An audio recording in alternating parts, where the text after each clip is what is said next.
तो दोस्तों आज हम फिर से आपके लिए लेकर आए हैं देश दुनिया की तमाम ताजा बड़ी खबरें। सबसे पहली बड़ी खबर में आपको बताएंगे कि इजराइल हमास जंग के बीच ईरान ने बना लिया परमाणु बम।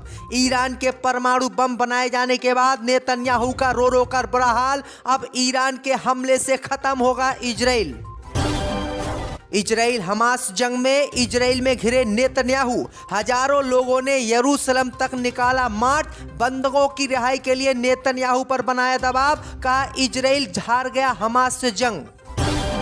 योगी सरकार ने यूपी में हलाल सर्टिफाइड प्रोडक्ट किए बैन, कहा आतंकी संगठनों को होती है इनके पैसे से फंडिंग। इजराइल की सेना ने गाजा में यूएन स्कूल पर की बमबारी, 46 फिलिस्तीनियों की हुई मौत। तो भड़का यूएन, इजराइल पर बैन लगाने का किया ऐलान। इजराइल हमास युद्ध में रूस ने दिया फिलिस्तीन का साथ, इजराइल को चेतावनी देते हुए जंग रोकने का किया आह्वान।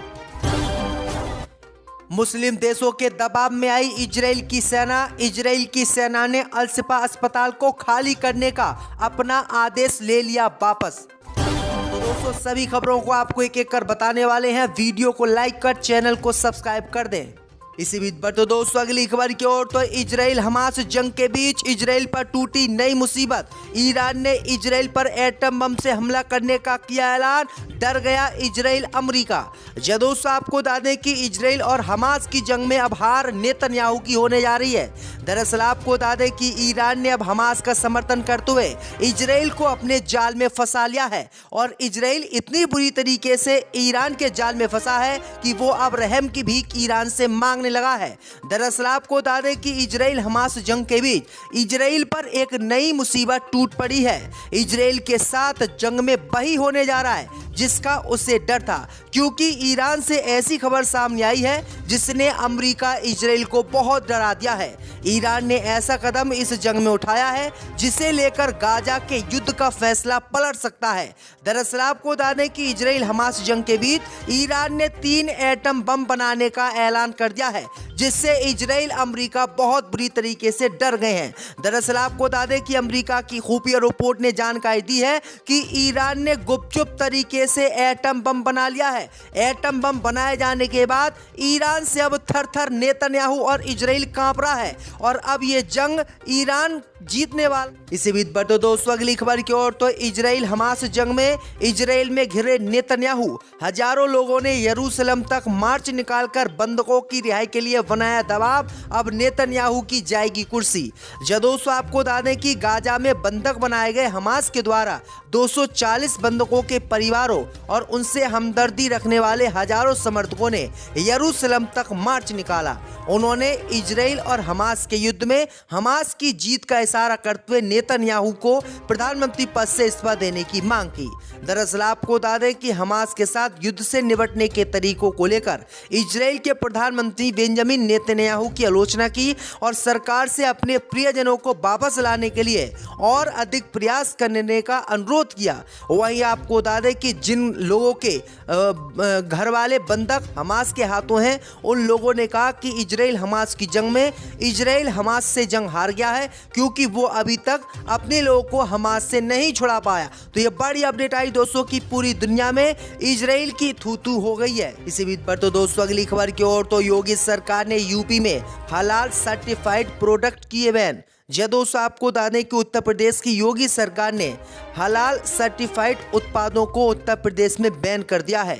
योगी सरकार ने इसका ऐलान आज रात ही किया है। वहीं आपको बता दें कि उत्तर प्रदेश में हलाल सामान को बैन करने के बाद 4 कंपनियों पर भी योगी सरकार ने मुकदमा दर्ज किया है और योगी सरकार ने आरोप लगाया है कि सर्टिफिकेशन से होने वाली कमाई से आतंकी संगठनों और राष्ट्र विरोधी गतिविधियों को फंडिंग की जा रही है। अब नकलों में इसके खिलाफ मामला दर्ज किया गया है। दरअसल आपको बता दें कि बीते दिनों बीजेपी के एक नेता ने आरोप लगाया था कि हलाल सामान बेचकर हिंदुओं का अपमान किया जा रहा है उत्तर प्रदेश में, इसलिए हलाल प्रोडक्टों पर बैन लगाया जाए और योगी सरकार ने इस पर कार्रवाई करते हुए रात में ही बैन लगा दिया। इसी बीच पर तो दोस्तों अगली खबर की ओर, तो इजराइल की सेना ने गाजा में यूएन स्कूल पर की बमबारी, 20 लोगों की हुई मौत। जब दोस्तों आपको बता दें कि इजराइल की सेना ने गाजा में यूएन स्कूल पर बमबारी की है, जिसमें दर्जनों फिलिस्तीनी मारे गए हैं। फिलिस्तीन में संयुक्त राष्ट्र के कर्मचारियों ने इसकी जानकारी दी है।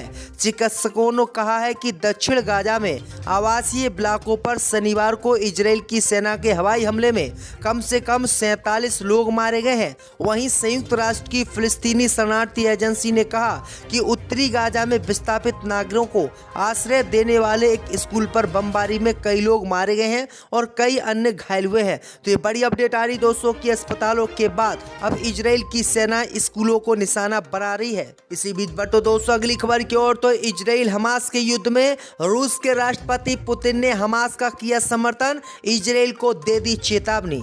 जब दोस्तों आपको बता दें कि इजराइल और हमास की जंग में रूस के राष्ट्रपति व्लादिमीर पुतिन ने हमास का समर्थन किया है। हमास का समर्थन करते हुए इजराइल को चेतावनी दे दी है कि वो तत्काल इस युद्ध को खत्म करे और गाजा पट्टी पर जो कार्रवाई इजराइल कर रहा है उसको रोक दे। दरअसल आपको बता दें कि इजराइल और हमास की जंग में दुनिया दो धड़ों में बटे हुए है। वहीं आपको बता दें कि अमेरिका, ब्रिटेन सहित कई देश इजराइल का साथ दे रहे हैं, तो हमास का साथ देने के लिए रूस, चीन और मुस्लिम देश आ गए हैं। अब खबर सामने निकल कर आई दोस्तों कि रूस के राष्ट्रपति ने जिस तरह से अमेरिका इजराइल का समर्थन करा, उसी तरीके से हमास का समर्थन उन्होंने किया है। इसी बीच बढ़ते दोस्तों अगली खबर की ओर। तो इजराइल की सेना ने अल शिफा अस्पताल को खाली कराने का आदेश लिया वापस। जब दोस्तों आपको बता दें कि इजराइल की सेना ने अल शिफा अस्पताल को 1 घंटे में खाली करने का जो आदेश दिया था उसको वापस ले लिया है। इजराइल की सेना ने शनिवार को इस बात से इनकार किया है कि उसने गाजा में अल शिफा अस्पताल को खाली करने का आदेश दिया था, क्योंकि फिलिस्तीनी मीडिया रिपोर्टों में कहा गया था कि सेना ने सभी को 1 घंटे के भीतर मेडिकल कम्प्लेक्स छोड़ने के लिए कहा था। वहीं आपको बता दें कि इस बात का कई दुनिया के देशों ने विरोध किया था, जिसके बाद इजराइल की सेना ने अल शिफा अस्पताल को खाली कराने का अपना आदेश वापस ले लिया और झूठ बोल दिया कि हमने अल शिफा अस्पताल को खाली करने का कोई भी आदेश नहीं दिया था। इसी बीच बढ़ते दोस्तों अगली खबर की ओर। तो चुनावी हिंसा में मारे गए लोगों के परिजनों को मिलेगी नौकरी, ममता बनर्जी ने कर दी घोषणा। जब दोस्तों आपको बता दें कि पश्चिम बंगाल सरकार ने एक बड़ा अहम फैसला लिया है।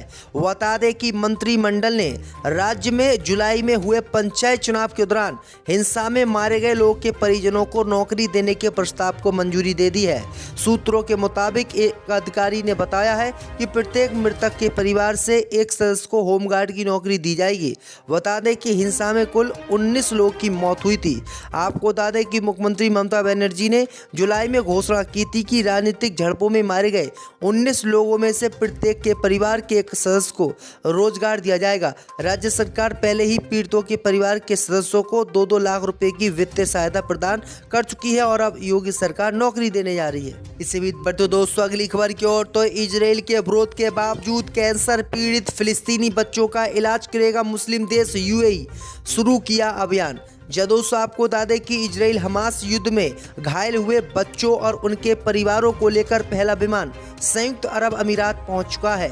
बता दें कि यूएई ने 1000 फिलिस्तीनी बच्चों के इलाज के लिए अभियान शुरू किया था। इस अभियान का इजराइल ने विरोध किया था, लेकिन इजराइल के विरोध के बावजूद भी यूएई नहीं माना और यूएई ने अपना विमान कल गाजा पट्टी भेजा और पहला विमान 1000 बच्चों को लेकर यूएई वापस आ गया। वहीं आपको बता दें कि इस अभियान के तहत 15 लोगों को लेकर पहला विमान यूएई पहुंचा है, जिसमें छोटे बच्चे और उनके माता पिता भी शामिल हैं। घायल और बीमार बच्चों का अब इलाज यूएई में होगा।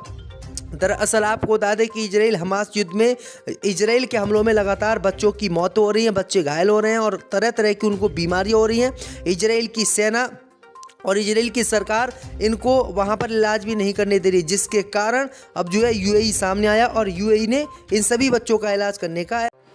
हारेगी बीजेपी, जीतेगी कांग्रेस। जहां दोस्तों आपको बता दें कि 2024 के लोकसभा चुनाव का आज ताज़ा सर्वे आ गया है। इस सर्वे में केंद्र में कांग्रेस की सरकार बन रही है, जबकि भाजपा चुनाव हार रही है। आपको बताएंगे कि इस बार केंद्र में कांग्रेस पार्टी कितनी सीटें लेकर आ रही है, बीजेपी कितनी सीटें लेकर आ रही है और ओवैसी की पार्टी कितनी सीटें लेकर आ रही है। दोस्तों आपको बता दें कि अभी एक ताज़ा सर्वे जारी किया गया है। इस सर्वे में पूछा गया था कि मुस्लिम समुदाय भारत का इस बार किसको वोट करेगा। का, तो मुस्लिम समुदाय ने पूर्ण रूप से इंडिया जो गठबंधन कांग्रेस पार्टी का है उसको वोट करने का ऐलान किया है, जिसके बाद बुरी तरह से बीजेपी चुनाव केंद्र में हार रही है और असदुद्दीन ओवैसी की पार्टी भी काफ़ी अच्छा प्रदर्शन इस बार करती हुई दिखाई दे रही है। तो आपको बताएंगे कि कौन सी पार्टी कितनी सीटें इस बार जीतने वाली है।